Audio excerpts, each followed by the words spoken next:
Então, nós temos várias abordagens na descrição da natureza pela física, né? Discutir os aspectos filosóficos, os aspectos mais ligados a experimentos e aspectos empíricos, e depois o aspecto que eu digo que é importante, que tem tudo a ver com a Ilum, que é o aspecto da interdisciplinaridade.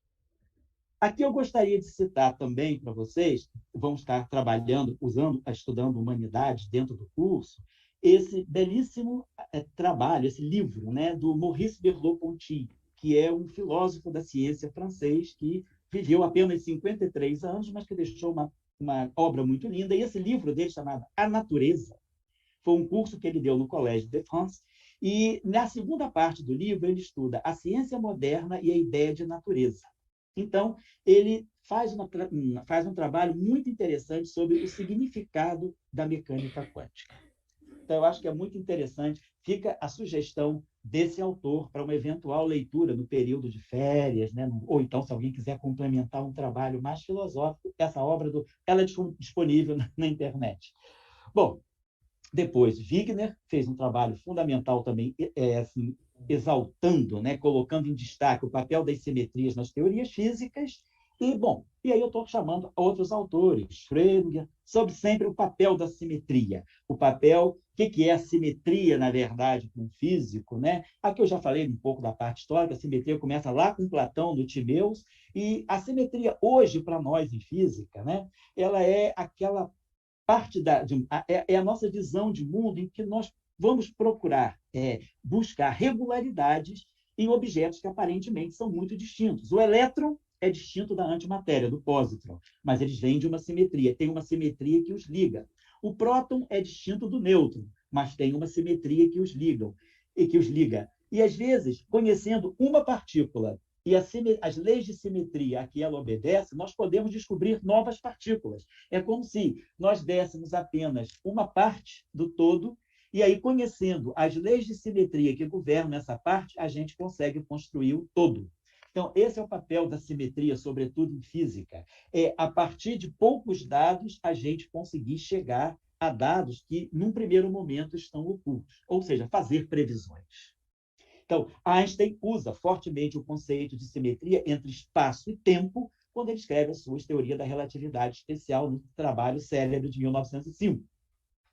Depois, em 1915, ele retoma esse conceito de simetria numa forma mais generalizada e escreve a teoria da relatividade geral, da qual saem as ondas de gravidade e saem os buracos negros, descobertos 100 anos depois da teoria. E aqui fez um papel fundamental, eu queria chamar para essa mulher, Amy Noether, uma super grande matemática, que materializou o projeto da simetria em física. O que a Amy Noether nos deu como seu legado foi que uma parte da física, da matemática, da álgebra, chamada teoria de grupos, né, ela é fundamental para o exercício da simetria em física. E o que a Amy Noether nos deu foi uma receitinha muito interessante, que é isso aqui.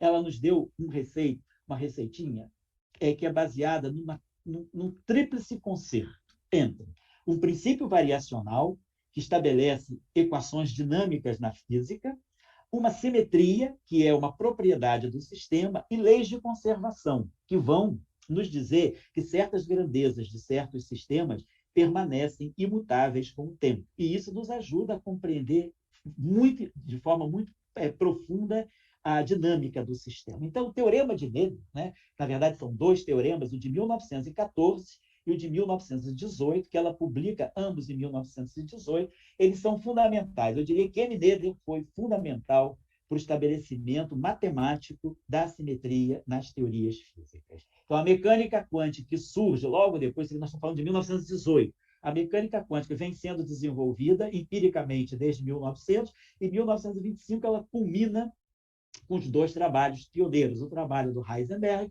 e o trabalho do professor Dirac. Então, o teorema de Noether, a matemática de Noether influenciando a física, foi muito importante para o desenvolvimento e para a compreensão de muitos aspectos dos sistemas microscópicos descritos pela mecânica quântica. Aqui eu estou lançando para vocês os dois trabalhos fundamentais da mecânica quântica. A mecânica quântica nasce como teoria física nesse trabalho de julho do Heisenberg e no trabalho do Dirac, de novembro, ambos de 1925. né? Em seguida, em 1926, em maio de 26, Dirac defende a sua tese de doutorado sobre mecânica quântica. Então, aqui nasce, nesses dois trabalhos, são as duas bases fundamentais da mecânica quântica que se instaura. E aí, a mecânica quântica é fundamental para a nossa compreensão. E aqui vai nascer o modelo padrão. Nesses dois artigos do professor Dirac, a teoria quântica do elétron, parte 1, e a teoria quântica do elétron, parte 2. Esse trabalho aqui é de 2 de janeiro de 28, e esse de 2 de fevereiro de 28 também.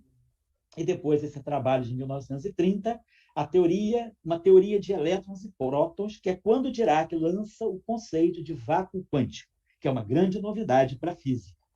Bom, então aqui Dirac, nesses dois trabalhos iniciais, ele funde a mecânica quântica com a relatividade especial. E com isso, nós, através de uma descrição simultaneamente quântica e relativística do elétron, a gente faz a previsão, ele faz a previsão da antimatéria. Agora, o que eu queria chamar a atenção para os estudantes é esse aspecto histórico, que Dirac, com essa teoria, era uma teoria, vamos dizer assim, evolucionária, porque ele interpretava soluções matemáticas que qualquer físico jogaria fora por serem, vamos dizer assim, no senso comum da física, soluções sem significado, soluções espúrias, e ele dá uma interpretação, acreditando na importância da matemática na natureza e na física, ele reabilita essas soluções ditas espúrias e interpreta como antimatéria.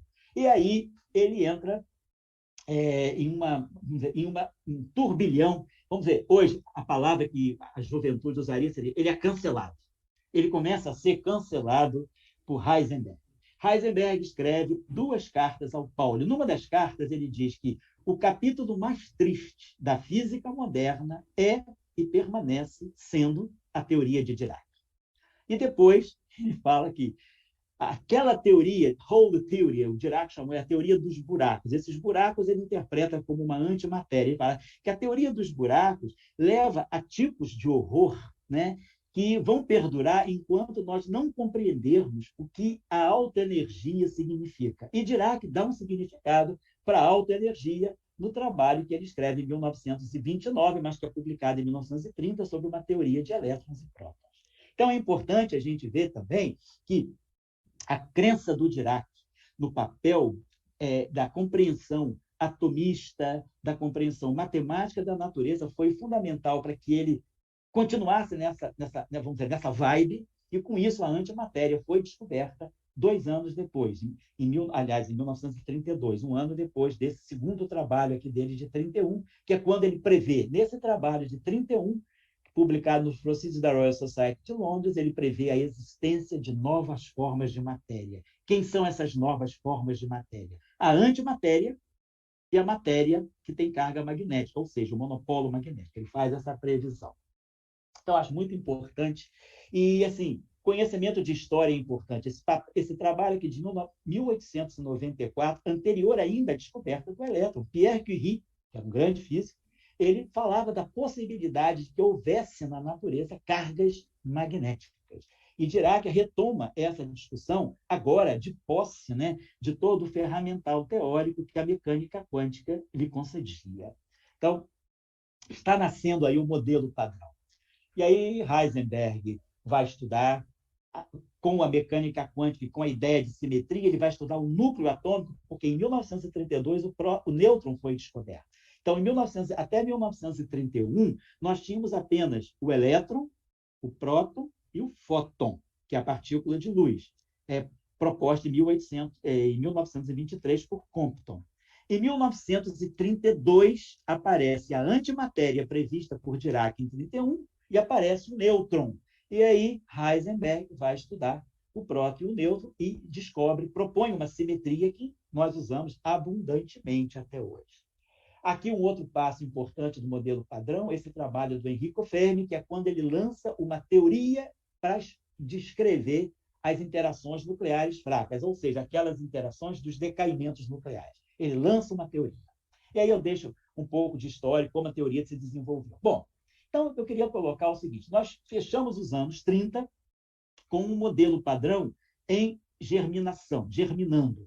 a teoria eletromagnética se desenvolvendo, a teoria nuclear forte se desenvolvendo e a teoria nuclear fraca se desenvolvendo. Nos anos 40, nós temos descobertas que foram fundamentais para cacifar essas teorias, que eram meras teorias, eram curiosidades, vamos dizer assim, matemáticas que estavam surgindo.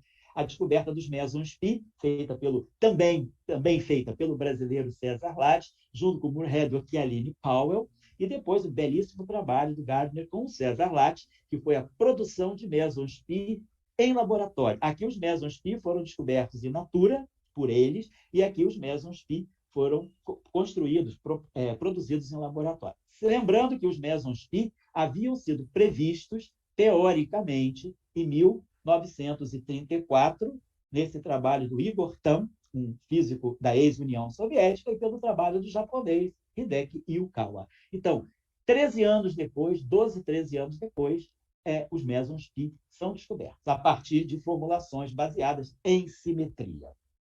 Então, aqui eu vou passando, que são curiosidades que eu acho que nesse momento não são tão importantes. E aqui um novo passo importante na década de 50, que foi a descoberta de uma nova qualidade da matéria nuclear, que nós chamamos de estranheza.